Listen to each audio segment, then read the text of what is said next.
Hey, everybody, and welcome back to this week's episode of the Presidential Podcast. I want to kick things off by rewinding to a thought I had a couple of weeks ago. What qualities do all great United States presidents share? Sure, we all have our own personal rankings, and we can kind of know that certain presidents are better than others, but what exactly do the best of the best all have in common? Today, we're diving deep into that exact question. Our fancy historical prompt is evaluate the extent to which the best presidents of the United States shared similar characteristics and approaches during their presidencies. Basically, we are asking what made these presidents so great and what shared traits sets them apart from the other presidents. Now, you might be asking yourself, what's the point of all this? But trust me, understanding this matters because if we are able to then recognize the traits that define these truly great presidents of the past, we're going to be able to better evaluate the ones leading us today. Let's start with, in my opinion, the most essential quality, which is leadership during crises. You're probably thinking, obviously, they're presidents, they're leaders of the country, but not every president either faces or handles crises well. The best ones rise above. Think of Abraham Lincoln and FDR, maybe even John F. Kennedy. Take Abraham Lincoln and his leadership during the Civil War. In the Gettysburg Address, Lincoln states, "It is rather for us, the living, we here be dedicated to this great task remaining before us. From these honored dead, we take increased devotion to that cause for which they have, gave the last full measures of devotion that were highly resolved these dead shall not have died in vain." He called on the American people to unite and carry the burden of freedom. His words weren't just poetic, they were also a rallying cry for a torn nation. Fast forward to FDR and his fireside chats many years later in the Depression. According to History.com, in his first chat, Roosevelt explained the federal government's response to the banking crisis periling the country. In straightforward language designed for the average citizen, over 60 million Americans tuned in, and FDR gave the American people confidence and hope about what his presidency will bring.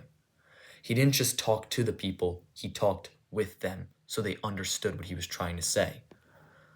Then there's FDR's Social Security Act, a lasting program that still benefits us Americans today. It brought stability to people suffering during the Depression, and it still provides stability today.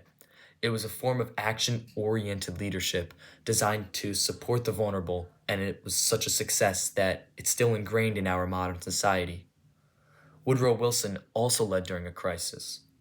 In his declaration of war against Germany when the United States was entering World War I, he justified U.S. involvement in World War I by referencing Germany's unrestricted submarine warfare. Wilson's leadership marked the shift of the United States from isolationism to global engagement, and instead of being an isolationist country, we're starting to engage in some global affairs. And he kind of led the people through this as they're going through this transitioning period. Last but not least, I want to explore John F. Kennedy and the Cuban Missile Crisis, one of the most dangerous moments in human history. Instead of dictating decisions, Kennedy allowed open dialogue among advisors, allowing for different opinions from across the room, and through his leadership, he was able to bring these different ideas together into one common plan that they were able to then use to approach the crisis. All of these moments demonstrate one thing: a true president's greatness shines during a national or global crisis. Now, before we move on to the next characteristic, just a quick word from our sponsor, Presidential Juice, the only energy drink that gives you the energy it takes to run the country, or at least your Monday. Use promo code PODCASTP15 for 15% off your order. Take charge and be the president of your own life. A big thank you to Presidential Juice again, and now back to the show.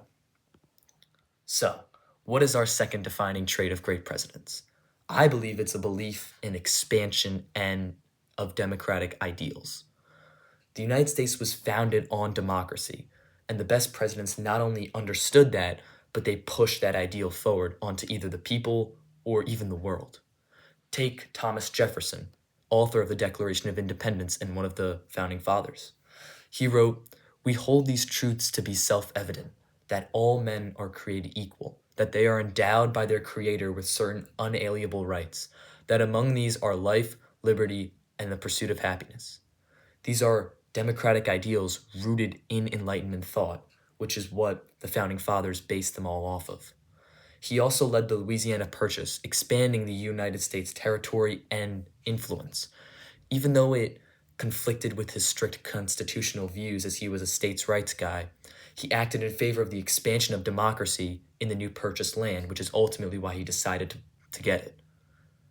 Teddy Roosevelt also brought democracy onto the 20th century through progressive reforms such as increased workers' rights involving shorter working hours and the right to unionize, an income or inheritance tax, and preserving the beautiful landmarks of the United States.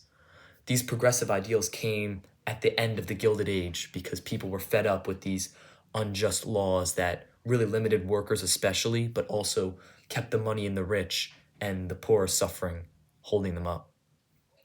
Without his help in pushing these laws, we would have no Grand Canyon, no 8-hour work week, and the wealthy 1% wouldn't have to pay any taxes at all almost. The next president I want to talk about is Woodrow Wilson, who continued this thread of thinking with his 14 points, a vision for a peaceful and democratic world order following the destruction and death of World War I. The last point, especially, which proposes a League of Nations, which was the template for the eventual United Nations. Wilson, he wasn't just pushing democracy in America, he was advocating for its expansion in the whole world through his, especially the self-determination point and also the League of Nations, as I mentioned earlier. Finally, there's Harry Truman. In the early days of the Cold War, his Truman Doctrine pledged support to nations resisting communism, especially Turkey and Greece. By backing democratic governments, Truman defended the ideology at the heart of America and the founding principles, while also containing the spread of communism in these new countries following the destruction of World War II instead. The whole entire Cold War is fought over the ideal of democracy versus communism, America versus Soviet Union. So Truman's first step in the Cold War policy of the United States was this Truman Doctrine, which basically says, hey, we're America, let's please, follow these democratic ideals. It's what I believe in, is what Truman's basically saying. It's what I believe in, and it's what America stands for. In conclusion, leadership during crises and a strong belief in democratic principles aren't just traits of great presidents. They are practically requirements in order to be a great president. They're what unite Lincoln, FDR, JFK, and others, even though they were presidents in completely different time periods. If you think about it, Lincoln was president in 1860. You have Jefferson, who is the early 1800s, and then you have Kennedy, who's the president in the 1960s. These guys are separated by almost centuries, but they're still united under these two core beliefs that really demonstrate how great of a president they were.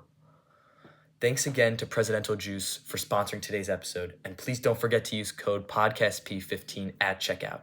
And tune in next week for our countdown of the definitive top 5 presidents of all time. Thank you for listening to the Presidential Podcast, and I'll see you in the next one.